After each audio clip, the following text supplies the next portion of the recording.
Magandang araw po mga cool.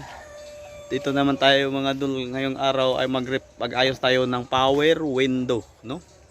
So ito mga dul, super great po to, tanker. So ang sira nito ay yung switch. So kinating ko na 'yon kasi mag-replace tayo ng bagong switch. Ang gusto talaga sa driver na doon siya mag-switch sa driver side, no?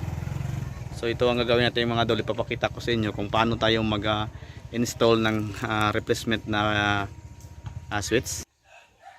So ito mga dol, mag-replace tayo ng ganito na power window switch, no, yung replacement. Ang gagawin natin mga dol, ating itong i-connect na gamit doon sa kanyang driver control doon sa kabila, no. Ayan sa driver. So yan ang gusto ng driver. So ito lang mga dol, ipapakita ko sa inyo kung paano tayo mag-install nito dito sa kanyang power window switch. Okay. Ito mga dol, pag ganito ang iyong switch, no, iba sa original to, di ba?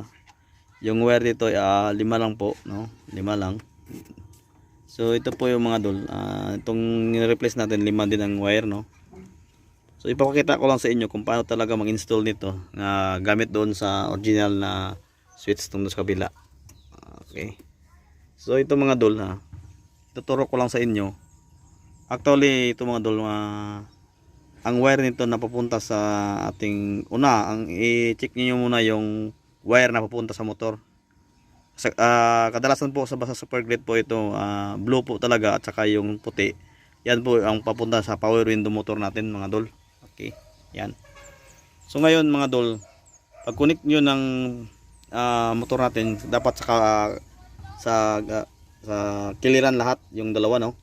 Mag-select lang kayo kung saan niyo i-connect, no.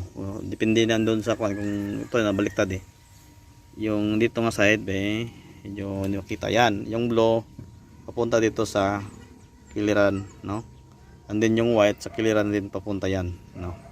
So mga dol, ang naiwan yung tatlo na lang. So kung tapos nyo na na-connect yung dalawa, yung blue at saka white, yan.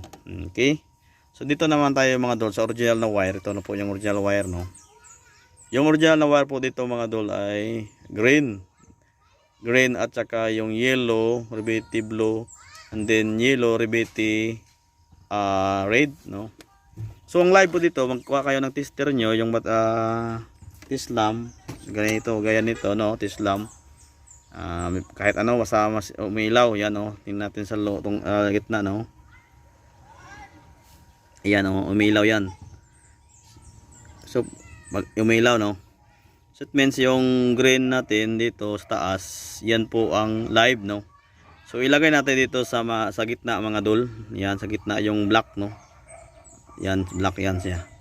So ngayon mga dol, yung dalawang na naiwan, yung dalawang yellow, yung yellow red at saka yellow blue, diyan po natin ilagay sa kiliran ng ating live. Ito ba? Ito. Di ba ito po yung yung umiilaw, yung black. So ito po yung sa kiliran, yan po, diyan po natin ilagay yung sa switch na galing doon sa driver side, no, control, sa driver side na control, no. Yan mga dol, yan, no, dito doon sa kanan. So ngayon dol, hindi ko na kayo pinakita sa pag-tap nito, para mas madali tayo maka-explain. Subukan lang natin mga dol dito sa switch natin ginagawa, no. Yan naman ang yung salamin. Ayan, umakyat na siya. And then ibaba natin. Yan, baba siya. So ito mga dol, sir, paki-kuan sir yung power window dyan control. Ayan, umakyat sa mga dol doon sa kabila niya ng control. Pababa sir. Ayan mga dol, ayan. So yan mga dol, kung hindi nyo masyadong maintindihan, kung may katanungan kayo, paki-comment sa comment section ng ating YouTube, no. So ito na, yan, no. So i-explain ko uli, no, para hindi tayo magkalito yung kwan. So dito sa kiliran, yan po ang ating power window switch, sa power window motor ito. And then yung ito dito sa kabila, power window motor din. Ay yung black po, yung black, ito nga sa gitna, Yan po ang live. And then yung sa kiliran ng black, yung dalawang sa kiliran, yan yung yellow. Saka ito yung red. Yan po ang pupunta sa driver control, no. So ang driver control po yan. Wala pong ground dito mga kol. Hindi tayo lagay ng ground dito kasi gusto sa driver doon talaga siya mag-control sa kanyang side, no. Pero kung lagyan natin ng mga ground dol, pag hindi talaga o pag sira doon sa kabila na switch talaga, ang gagawin natin mga dol, ito po yung lagyan natin ng ground, no. Yung dalawa, itong papunta ng control, no. Lagyan lang natin ng ground, wala tayong ibang